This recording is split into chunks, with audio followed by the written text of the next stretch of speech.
നിങ്ങളുടെ ഫേവറേറ്റ് സീരിയലുകൾ ടിവിയിൽ വരുന്നതിന് മുൻപേ സൺ നെക്സ്റ്റ് ആപ്പിൽ കാണാം. ഇനി എല്ലാവർക്കും മുൻപേ കാണൂ. ഇപ്പോൾ തന്നെ സൺ നെക്സ്റ്റ് ആപ്പ് ഡൗൺലോഡ് ചെയ്ത് സബ്സ്ക്രൈബ് ചെയ്യൂ.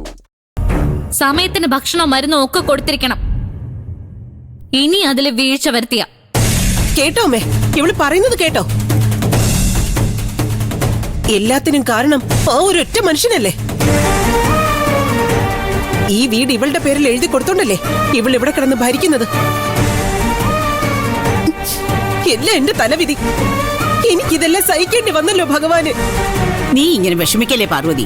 അവള് പറയാനുള്ളതൊക്കെ പറയട്ടെ, ചെയ്യാനുള്ളതൊക്കെ ചെയ്യുകയും ചെയ്യട്ടെ. ഇന്നല്ലെങ്കിൽ നാളെ ഇവളിത് എല്ലാത്തിനും കണക്ക് പറയേണ്ടി വരും. എന്നെ കണക്ക് പറയിപ്പിക്കാൻ എന്തൊരു ഉത്സാഹം എല്ലാവർക്കും. അതിന്റെ പത്തിലൊന്ന് താല്പര്യം മതിയല്ലോ അച്ഛന്റെ കാര്യങ്ങളൊക്കെ ഭംഗിയായിട്ട് നടത്താനായിട്ട്. എന്നെ നിങ്ങൾ ഗൗനിക്കൊന്നും വേണ്ട, പക്ഷെ അച്ഛൻ അതിലൊരു വീഴ്ച വരാൻ പാടില്ല. രക്ഷിച്ചെടുക്കണ്ടേ മുത്തശ്ശി അച്ഛനെ? നമുക്ക് പഴയതുപോലെ ആക്കണ്ടേ? നമ്മുടെ നോട്ടക്കുറവുകൊണ്ട് അച്ഛന്റെ അസുഖം മാറാതിരിക്കരുത്. അമ്മ കേട്ടല്ലോ ആജ്ഞാപിക്കലേ. ഇത് എത്ര നാള് സഹിക്കേണ്ടി വരും അമ്മേ? ഇപ്പൊ എന്തായാലും സഹിച്ചല്ലേ പറ്റൂ. ഇപ്പൊ അവളുടെ കാലമാ, അത് മാറും. അതുവരെ നമ്മൾ പിടിച്ചു നിൽക്കണം. നിത്യയുടെ കല്യാണം കഴിയാത്തോണ്ടാ. അതും കൂടി കഴിഞ്ഞിരുന്നെങ്കിൽ ഞാൻ എവിടെയെങ്കിലും ഇറങ്ങി പോയേനെ. മടുത്തു.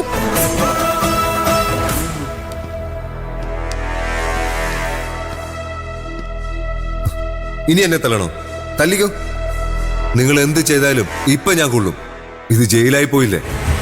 പക്ഷേ എനിക്കൊരു ദിവസം വരും, എല്ലാത്തിനും ചേർത്ത് അന്ന് ഞാൻ തരും. വേണ്ട വിട്ടേക്ക്. ഇവന് കൊടുക്കാവുന്നതിന്റെ പരമാവധി നമ്മൾ കൊടുത്തിട്ടുണ്ട്, അത് മതി. ഞങ്ങൾക്ക് ജാമ്യം കിട്ടി, ഞങ്ങൾ പോവുക. നീ പുറത്തിറങ്ങിയ അവിടെ വെച്ച് കാണാം. ഞാൻ ഇറങ്ങും. നിങ്ങൾക്ക് വേണ്ടി പണിയെടുക്കാൻ പുറത്ത് ആളുള്ളതുപോലെ എനിക്ക് വേണ്ടി പണിയെടുക്കാനും പുറത്ത് ആളുണ്ട്. അവരെന്നെ ഇറക്കിക്കോളും. നിന്നെ ഉപദേശിക്കാനുള്ള അർഹതയൊന്നും ഞങ്ങൾക്കില്ല. എന്നാലും പറയുക, ഇതൊരവസരമാണ്. ഇവിടെ വച്ച് നന്നായാൽ നിനക്ക് കൊള്ളാം. അല്ലെങ്കിൽ ജീവിതകാലം മുഴുവനും നിനക്ക് ജയിലിൽ കിടക്കാം. ഉപദേശത്തിന് നന്ദി. ഞാൻ ശ്രമിക്കാം നിങ്ങൾ പറഞ്ഞ പോലൊക്കെ ആവാൻ. സാധിക്കുമെന്ന് അറിയില്ല. ഒരു സിംഹക്കുഞ്ഞിന് ഒരിക്കലും ഒരു തെരുവുപട്ടിയാവാൻ പറ്റില്ല. വാങ്ങിക്കും. എടാ, നിന്റെ വായിലെ നാക്ക നിന്റെ പ്രശ്നം. നന്നാവാൻ നോക്ക്, അല്ലെങ്കിൽ നരകിച്ച് ചാകും.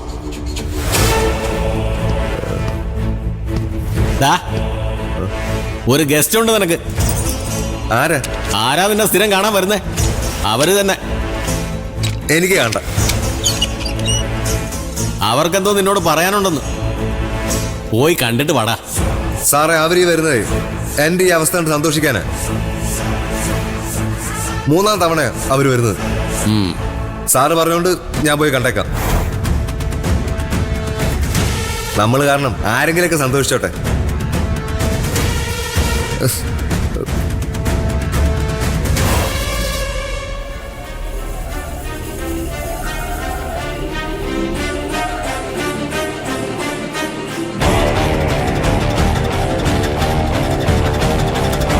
ഹാപ്പിയാണോ? ഹാപ്പിയാണ്. ഇവിടെയും ഹാപ്പി ആയിരിക്കാൻ പറ്റുന്നത് ഒരു ചെറിയ കാര്യമൊന്നല്ല കേട്ടോ. അറിയാം. അല്ലെങ്കിലും വലിയ കാര്യങ്ങളാണല്ലോ എനിക്കിഷ്ടം. നിത്യ പറഞ്ഞു ഇനി നിന്നെ വേണ്ടാന്ന്. അവൾ ഇനി നിന്നെ കല്യാണം കഴിക്കില്ല. വേണ്ട, എനിക്ക് നിത്യ വേണ്ട, നിന്നെ മതി. അതിപ്പോഴും വിട്ടിട്ടില്ല ആ പഴയ ആഗ്രഹം? അങ്ങനെ വിടാൻ പറ്റുമോ? മോഹിച്ചു പോയില്ലേ? എനിക്കുണ്ട് ചില മോഹങ്ങള്. നീ ഇങ്ങനെ സ്ഥിരമായിട്ട് അകത്ത് കിടക്കുന്നത് എനിക്കിങ്ങനെ കാണണോടാ. അകത്ത് കിടക്കുന്നത് കാണാൻ പറ്റില്ല, വേണമെങ്കിൽ അടുത്ത് കിടക്കുന്നത് കാണാൻ പറ്റും.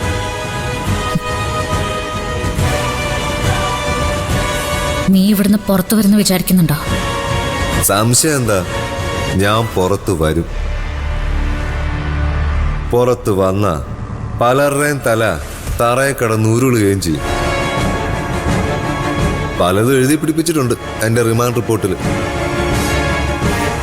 അപ്പോ കുറ്റപത്രത്തിൽ എന്താണെന്ന് എനിക്ക് ഊഹിക്കാം.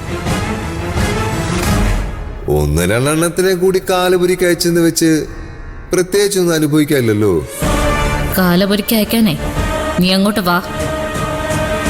നിനക്കുള്ള കാലപുരി ഞങ്ങൾ പണിത് വെച്ചിട്ടുണ്ട്.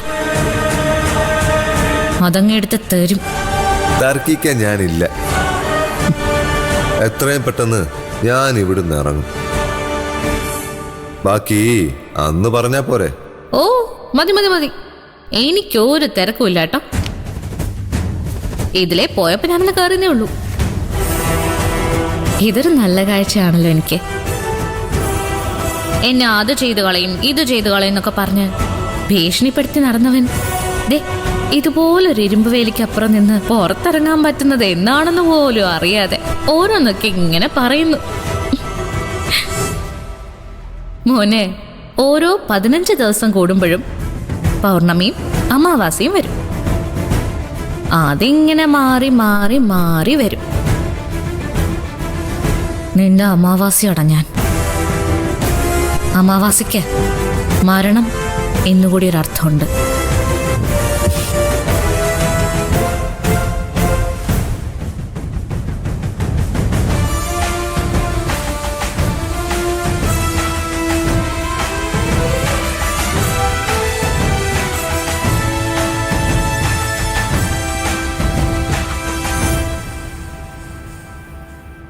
മടുത്തു, ശരിക്കും മടുത്തു.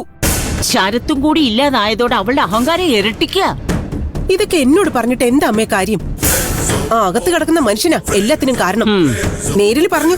അവനോട് ഞാൻ പറയുന്നുണ്ട്, അവൻ അവിടെ നിന്ന് എണീറ്റോട്ടെ. ഇത്രയും കാലം അങ്ങേരെ പൊന്നു പോലെ നോക്കിയ നമ്മളെ വെറും 7 അങ്കൂലികളാക്കിയില്ലേ അവള്? ഇപ്പൊ നമുക്ക് ഈ വീട്ടിൽ വല്ല സ്ഥാനം ഉണ്ടോ? അതൊന്നും അങ്ങേർക്ക് അറിയണ്ടല്ലോ.